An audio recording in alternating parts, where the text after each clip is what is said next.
What habits do highly effective people have? The book opens with an explanation of how many individuals who have achieved a high degree of outward success still find themselves struggling with an inner need for developing personal effectiveness and growing healthy relationships with other people.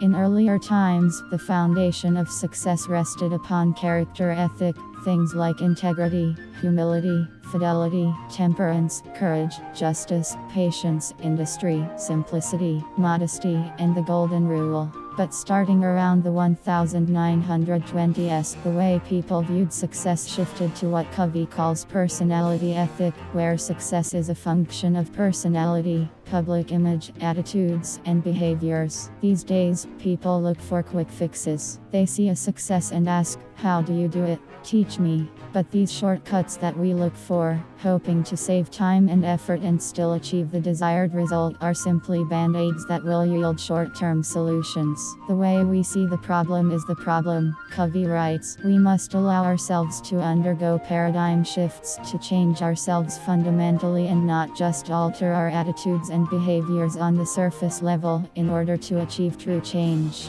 That's where the 7 habits of highly effective people come in. 1. Be proactive. The first habit that Covey discusses is being proactive. What distinguishes us as humans from all other animals is our inherent ability to examine our own character, to decide how to view ourselves and our situations, and to control our own effectiveness. Put simply, in order to be effective, one must be proactive. Reactive people take a passive stance. They believe the world is happening to them. They say things like, "There's nothing I can do. That's just the way I am."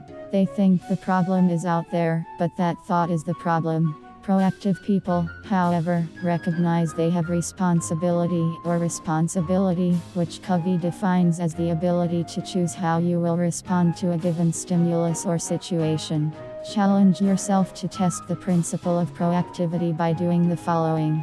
Start replacing reactive language with proactive language. Reactive: "He makes me so mad." Proactive: "I control my own feelings." 2. Begin with the end in mind. Start with a clear destination in mind.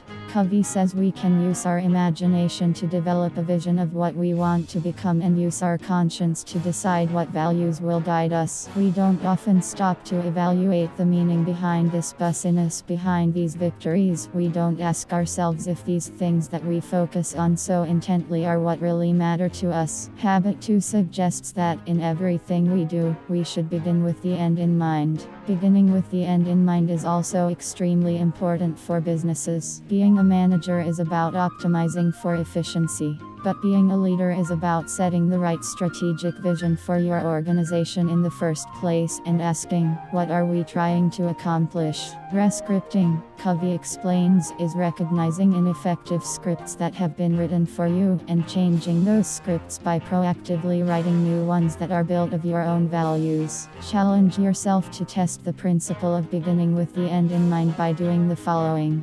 Visualize in rich detail your own funeral. Who is there? What are they saying about you? About how you lived your life? About the relationships you had? What do you want them to say? Think about how your priorities would change if you only had 30 more days to live. Start living by these priorities. Break down different roles in your life, whether professional, personal, or community, and list 3 to 5 goals you want to achieve for each. Define what scares you. Public speaking. Critical feedback after writing a book. Write down the worst case scenario for your biggest fear, then visualize how you'll handle this situation. Write down exactly how you'll handle it.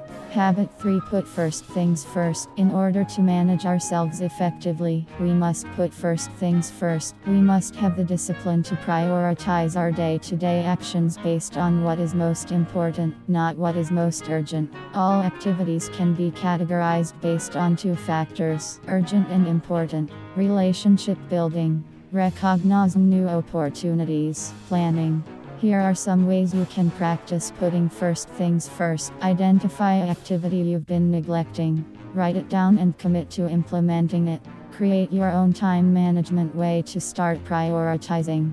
Estimate how much time you spend in each type of activities. Then log your time over 3 days. How accurate was your estimate? Habit 4. Think win-win. In order to establish effective interdependent relationships, we must commit to creating win-win situations that are mutually beneficial and satisfying to each party. Get yourself to start thinking win-win with these challenges. Think about an upcoming interaction where you'll be attempting to reach an agreement or solution. Write down a list of what the other person is looking for.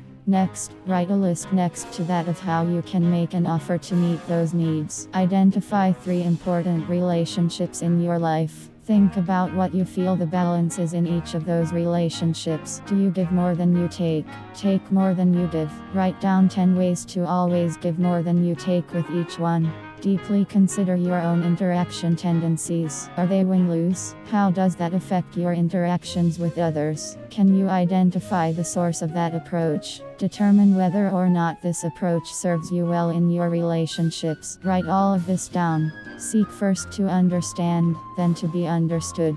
Before we can offer advice, suggest solutions, or effectively interact with another person in any way, we must seek to deeply understand them and their perspective through empathic listening. Next time you are watching 2 people communicating, cover your ears and watch. What emotions are being communicated that might not come across through words alone? Was one person or the other more interested in the conversation? Write down what you noticed. Next time you give a presentation, root it in empathy. Begin by describing the audience's point of view in great detail. What problems are they facing?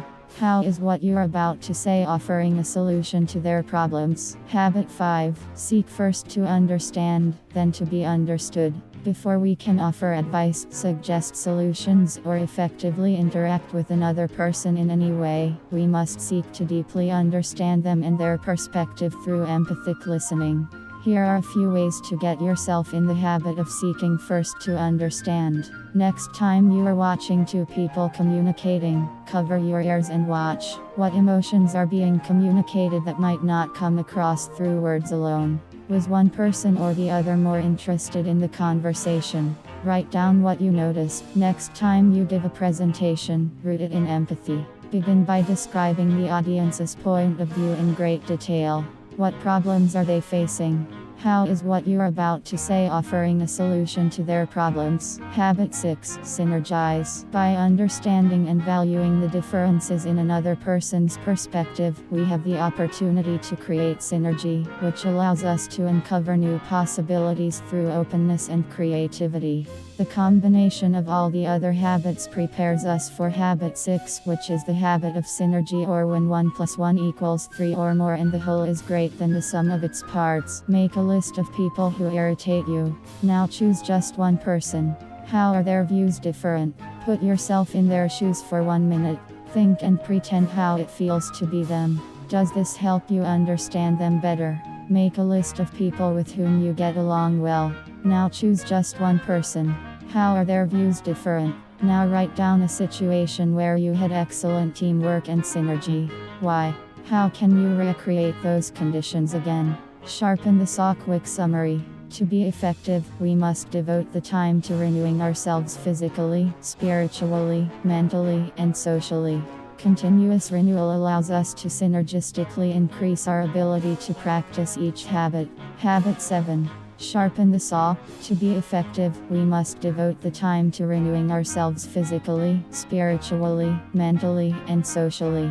Continuous renewal allows us to synergistically increase our ability to practice each habit. Physical dimension. To renew ourselves physically, we must eat well, get sufficient rest and relaxation, exercise on a regular basis to build endurance, flexibility, and strength. Spiritual dimension. Practice daily meditation, communicate with nature, immerse yourself in great literature or music. Mental dimension. To renew yourself mentally, you can read good literature, keep a journal of your thoughts, experiences, and insights. Limit television watching to only those programs that enrich your life and mind. Social emotional dimension. To renew yourself emotionally, you can seek to deeply understand other people, make contributions to meaningful projects that improve the lives of others, maintain an abundance mentality, and seek to help others find success. The end.